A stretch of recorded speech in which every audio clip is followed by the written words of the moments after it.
క్షణక్షణం పోరాటం కణంకణం ప్రజాపక్షం జన సైనిక్ న్యూస్ కి స్వాగతం. ముందుగా హెడ్లైన్స్. కుల రాజకీయంతో కుదిపేసిన ఎన్నికలు. కమ్మలు టీడీపీ, రెడ్లు వైకాపా అన్నది కామన్. కాపు బలిజలు జనసేన కూటమికే జైకొట్టారా? బీసీలు టీడీపీ వైపేనా లేక జగన్ పథకాలు ఆకర్షించాయా? మెజారిటీ ఎస్సీ ఎస్టీలు అనాదిగా మొగ్గు కాంగ్రెస్ వైపు. అదేవిధంగా జగన్ను ఆదరించారా? స్కూళ్లకు సెలవులతో పిల్లలతో అల్లరే అల్లరి. పిల్లలతో సరదాగా గడపాలన్న ఆరాటం తల్లిదండ్రులది. ఓ తల్లి తన 3 పిల్లలను తీసుకొని అలా బయటకు వెళ్ళింది. పిల్లలు ఈత కొట్టాలంటే సరే అంటూ నీళ్ళల్లోకి దిగమంది. వాళ్ళు ఈత కొడుతూ కేరింతలు కొడుతుంటే సంతోషంతో చూస్తూ ఉండిపోయింది. అదే తమ పిల్లల ఆఖరి గడియలని ఆ తల్లికి అర్థం కాలేదు. తల్లి కళ్ళ ముందే చూస్తుండగానే ఆ 3 పిల్లలు నీట మునిగిపోయి మృత్యువాత పడ్డారు. గతంలో కంటే ఎక్కువ స్థానాలు గెలుస్తామన్న ధీమాలో సీఎం జగన్. పోటెత్తిన ఓటరే వైకాపా పతనానికి చిహ్నమంటూ గెలుపు జోష్లో చంద్రబాబు. సామాన్య ఓటరు ఎవరి వైపు మొగ్గు చూపారో అంతుచిక్కక జుట్టు పీక్కుంటున్న రాజకీయ విశ్లేషకులు. ఇంతకు గెలుపెవరిది? సీఎం పీటలో కూర్చునేది ఎవరు? ఇక డీటెయిల్స్ చూస్తే, ఎన్నికల తర్వాత ఫలితాలపైన వైసీపీ అధినేత జగన్ మోహన్ రెడ్డి స్పందన. గతంలో కంటే అత్యధిక ఎమ్మెల్యే సీట్లు గెలుస్తామని జగన్ ధీమా. పోటెత్తిన ఓటర్ ప్రభుత్వ వ్యతిరేకతకు చిహ్నమంటూ దేశం ఆశ్చర్యపోయే విధంగా టీడీపీ జనసేన బీజేపీ కూటమి విజయ దిందుబి మోగిస్తుందంటూ కూటమి నేతల విశ్వాసం. జూన్ 9న విశాఖలో జగన్ మళ్లీ సీఎంగా ప్రమాణ స్వీకారం చేస్తారని మంత్రి బొత్స సత్యనారాయణ సంచలన ప్రకటన. రాజకీయ అంచనాల్లో మునిగి తేలుతున్న విశ్లేషకులు, పార్టీ కార్యకర్తలు. ఇంతకు గెలుపెవరిది? సీఎం పీఠంలో కూర్చునేదెవరు?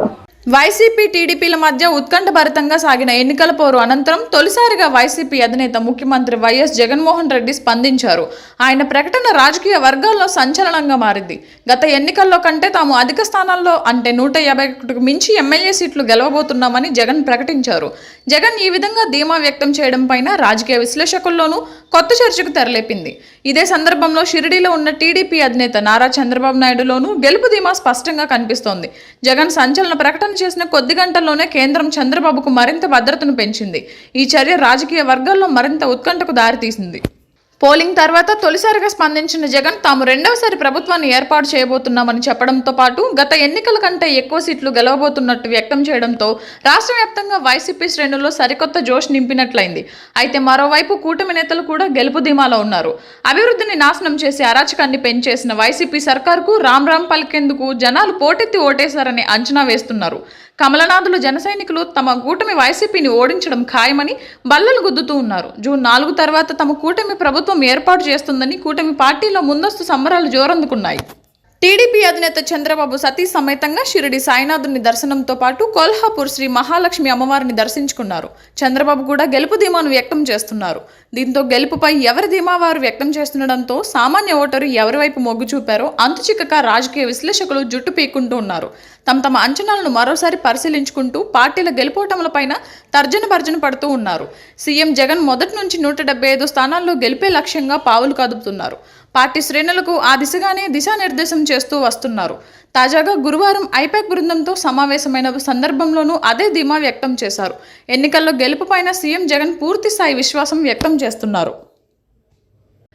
2019 ఎన్నికలంటే ఎక్కువ సంఖ్యలో ఎంపీ, ఎమ్మెల్యే స్థానాలు గెలుస్తామని ధీమాగా చెప్పారు. గతంలో కూడా జగన్ 2019లోనూ ఇదే తరహాలో ఎన్నికల తర్వాత చెప్పుకొచ్చారు. ఆ ఎన్నికల్లో వైసీపీ 151 సీట్లు గెలిచిందని, జూన్ 4వ తేదీ అదే తరహా ఫలితాలు వెలువడతాయంటూ బలమైన నమ్మకాన్ని వ్యక్తం చేశారు. మరోవైపు ఏపీలో జరిగిన భారీ పోలింగ్ గతం కంటే ఎక్కువగా నమోదు కావడంతో ప్రభుత్వ వ్యతిరేక ఓటుగా ప్రచారం సాగుతోంది. దీనిపైన భిన్నాభిప్రాయాలు ఉన్నాయి. 25 ఏళ్ల మహిళను ఉరితీసి చంపేశారు. ఆత్మహత్యగా చిత్రీకరించే ప్రయత్నం జరిగింది. 2 మండలాలకు మధ్య ఉన్న ఫారెస్ట్ లో ఈ దురాగతం చోటు చేసుకుంది. అడవిలోకి తీసుకెళ్లి పథకం ప్రకారం హత్య చేసినట్లు తెలుస్తోంది. కాగా ఈ ఏరియా ఏ మండల పరిధిలోకి వస్తుందనేది పోలీసులు అటు రెవెన్యూ, ఇటు ఫారెస్ట్ అధికారులను ఆశ్రయించడం కొసమెరుపు. చిన్నమండె మండలం గుట్టు సమీపంలోని మెటుకు అడవిలో మహిళను ఉరితీసి చంపిన సంఘటన శుక్రవారం వెలుగు చూసింది. తీవ్ర కలకలం రేపిన ఘటనకు సంబంధించి స్థానికులు తెలిపిన వివరాలు ఇలా ఉన్నాయి. గుర్రంకొండ మండలం తుమ్మలగుంది సమీపంలోని మెటుకు అడవిలో సుమారు 25 ఏళ్ల వయసున్న గుర్తు తెలియని యువతిని అడవిలోనికి తీసుకెళ్లి ఉరితీసి పథకం ప్రకారం చంపి ఆత్మహత్యకు పాల్పడినట్లు చిత్రీకరించాలని చూసినట్లు ఆరోపిస్తున్నారు. ఘటన సమాచారం అందుకున్న గుర్రంకొండ చిన్నమండెం పోలీసులు సంఘటనా స్థలానికి చేరుకునే మృతదేహాన్ని పరిశీలించారు. ఘటన జరిగిన ప్రదేశం చిన్నమండెంకు వస్తుందా లేక గుర్రంకొండ మండలానికి చెందుతుందా అన్నది ఫారెస్ట్ రెవెన్యూ అధికారులు తేల్చాల్సి ఉండడంతో కేసు దర్యాప్తులో ఉంది. ఏపీ సీఎం జగన్ ఇవాళ విదేశీ పర్యటనకు వెళ్లనున్నారు. సతీమణి భారతితో కలిసి ఆయన రాత్రి 11 గంటలకు విజయవాడ నుంచి లండన్ టూర్ వెళ్లనున్నారు. ఈ సందర్భంగా యూకే, స్విట్జర్లాండ్ లో పర్యటించనున్నారు సీఎం జగన్. ఈ పర్యటన తర్వాత తిరిగి ఈ నెల 31న రాష్ట్రానికి వస్తారని తెలుస్తోంది. ఎన్నికల ఫలితాలకు 4 రోజుల ముందు తిరిగి రాష్ట్రానికి వస్తారు. అయితే జగన్ విదేశాలకు వెళ్లేందుకు అనుమతి ఇవ్వొద్దని సిబిఐ కోర్టును కోరుతూ కౌంటర్ దాఖలు చేసింది. ఇరువైపులా వాదనలు విన్న కోర్టు వచ్చే నెల 14కు తీర్పును వాయిదా వేసింది. అయితే జగన్ విదేశాలకు వెళ్లేందుకు కోర్టు గ్రీన్ సిగ్నల్ ఇచ్చింది. ఫోన్ నెంబర్, మెయిల్ ఐడి వివరాలు కోర్టుకు, సిబిఐకు సమర్పించాలని జగన్ను నాంపల్లి కోర్టు ఆదేశించింది. ఈ నెల 13న పోలింగ్ పూర్తి కాగా జూన్ 4న ఓట్ల లెక్కింపు జరగనున్న నేపథ్యంలో ఆయన విదేశీ పర్యటనకు వెళ్తున్నారు. స్కూళ్లకు సెలవులు, పిల్లలతో సరదాగా గడపాలన్న ఆరాటం తల్లిదండ్రులది. ఈ క్రమంలో ఓ తల్లి తన 3 పిల్లల్ని తీసుకుని అలా బయటకెళ్లింది. పిల్లలు ఈత కొట్టాలంటే సరే అంటూ నీళ్ళలోకి దిగమంది. వాళ్ళు ఈత కొడుతూ కేరింతలు కొడుతుంటే సంతోషంతో చూస్తూ ఉండిపోయింది. అదే తమ పిల్లల ఆఖరి గడియలని ఆ తల్లికి అర్థం కాలేదు. తల్లి కళ్ళ ముందే చూస్తుండగానే ఆ 3 పిల్లలు నీట మునిగిపోయి మృత్యువాత పడ్డారు. తిరుపతి జిల్లా వడమాలపేట మండలం ఎస్బీఆర్ పురం గ్రామంలో డాక్టర్ పి బాబు, అతని భార్య పి విజయ నివసిస్తున్నారు. గురువారం సుమారు 4 గంటల ప్రాంతంలో తన ఇంటి దగ్గర నుండి విజయ తన 3 కుమార్తెలు పి ఉషిక ఏజ్ 17 ఇంటర్ కంప్లీట్ అయింది, పి చరిత ఏజ్ 14 ఇయర్స్ 9th క్లాస్ చదువుతుంది, P Rishika age 10 years 5th class చదువుతోంది.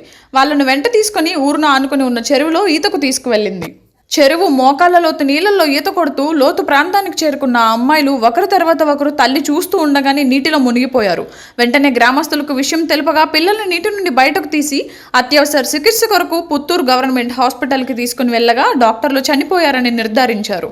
ఈతకు వెళ్లిన కుమార్తెలు తల్లి చూస్తుండగానే నీటిలో మునిగి మృతి చెందడంతో ఆ తల్లి గుండె పగిలేలా రోధించింది.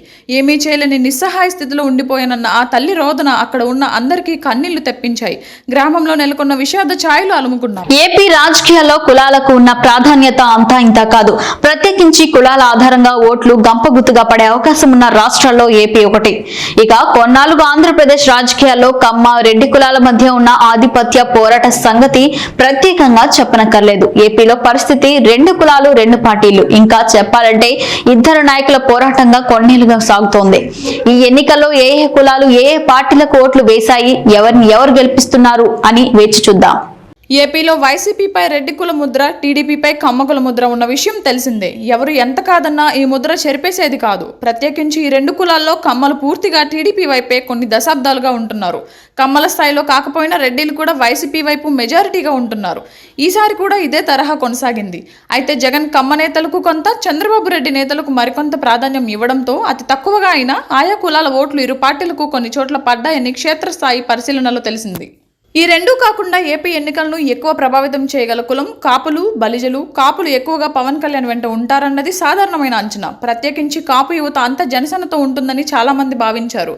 అది చాలా వరకు నిజమే అయినా జగన్ కూడా చాలా మంది కాపులకు తన పార్టీలో ప్రాధాన్యత ఇచ్చారు. కాపులపై చాలా చోట్ల కాపులనే పోటీకి దించారు.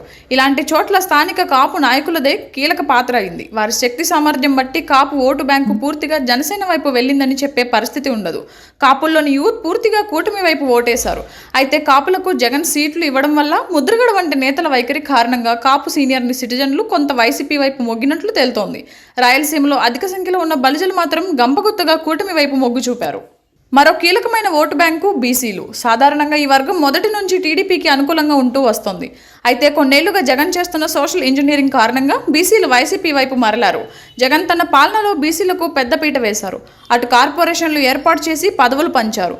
నా ఎస్సీలు, నా ఎస్టీలు, నా బీసీలు, నా మైనారిటీలు అంటూ ఈ వర్గాలను దగ్గర చేసుకున్నారు.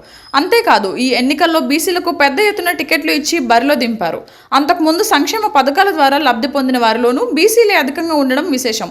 ఎన్టీఆర్, వైఎస్ఆర్ తర్వాత బీసీల మనసుల్లో స్థానం సంపాదించింది ఒక్క వైఎస్ జగన్ అన్నది పక్కాగా తేలుతోంది. ఇక మరో కీలక వర్గమైన ఎస్సీ ఎస్టీలు పూర్తిగా వైసీపీ వైపు తిరిగారని చెప్పవచ్చు.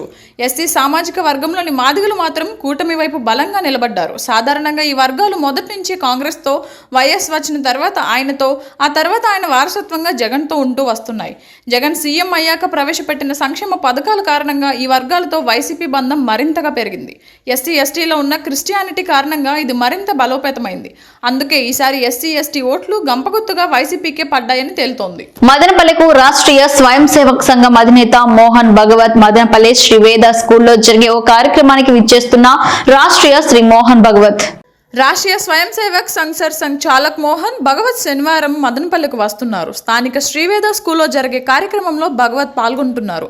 జెడ్+ బందోబస్తు కలిగిన ఆర్ఎస్ఎస్ చీఫ్ మదనపల్లికి వస్తుండడంతో భద్రత ఏర్పాట్లపై పోలీసులు నిమగ్నమయ్యారు. నెల రోజుల పాటు జరిగే ఆర్ఎస్ఎస్ కార్యకర్తల శిక్షణ కార్యక్రమంలో ఆర్ఎస్ఎస్ చీఫ్ పాల్గొని సలహాలు, సూచనలు, శిక్షణ ఇవ్వనున్నారని సమాచారం.